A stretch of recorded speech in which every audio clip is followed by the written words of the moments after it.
Berhati-hatilah dalam berkendara, karena dalam kondisi capek dan ngantuk membuat Aminuddin Kahbi tidak konsentrasi mengendarai taksi minibus yang masih baru di Jalan Kebun Bunga.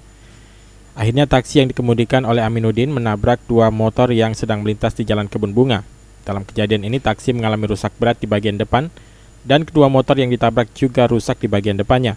Sementara kedua pengendara motor yang ditabrak dan supir taksi Aminuddin Kahbi mengalami luka ringan.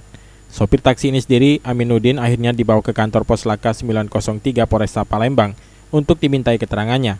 Aminuddin saat diwawancarai mengaku ia sedang mengantuk karena kecapean setelah mengantar penumpang.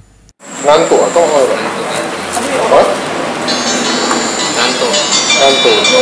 Nah, balik ke rumah apa, Kak? Iya.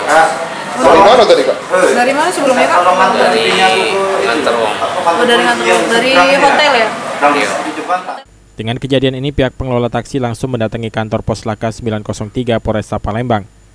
Menurut keterangan pengelola taksi Nanang, dengan kejadian ini mereka akan menyelesaikan kejadian kecelakaan tersebut secara kekeluargaan. Biasanya ya kedua belah pihak sih dalam arti kan sudah selesai Pak, secara keluargaan juga. Jadi dalam hal ini akan diurus secara keluargaan saja lah. Sudah selesai, kan ada dua pihak di sini, ya sudah selesai semua lah. Untuk sementara, taksi dan motor yang mengalami tabrakan diamankan di Pos Laka 903 Polresta Palembang untuk diproses terlebih dahulu. Firman Hidayat, PAL TV.